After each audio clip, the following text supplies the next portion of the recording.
মানিকগঞ্জের ঘিউরে ট্রাকের চাপায় যুবক নিহত, আহত ৫। আল মামুন ভ্রাম্যমাণ প্রতিনিধি। ঢাকা ও আরিচা মহাসড়কের মানিকগঞ্জের ঘিওর উপজেলার বানিয়া জুড়ি বাসস্ট্যান্ডে ট্রাকের চাপায় পিষ্ট হয়ে নিহত হয়েছেন মোহাম্মদ সোহাগ নামে এক যুবক। আহত হয়েছেন আরও ৫ জন। এদের মধ্যে মুমূর্ষু অবস্থায় ২ জনকে ঢাকা মেডিকেল কলেজ হাসপাতালে পাঠানো হয়েছে। নিহত সোহাগ বানিয়াজুড়ি গ্রামের মোহাম্মদ জয়নাল মিয়ার ছেলে। সে পেশায় অটো চালক।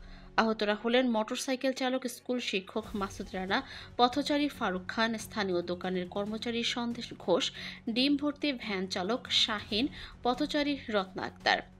প্রত্যক্ষদর্শী ও স্থানীয়রা জানিয়েছেন, শুক্রবার সকাল ৯টার দিকে আরিচাগামী একটি ট্রাক রাস্তার পাশে দাঁড়িয়ে থাকা ডিম ভর্তি একটি ভ্যান গাড়িকে সজোরে ধাক্কা দেয়।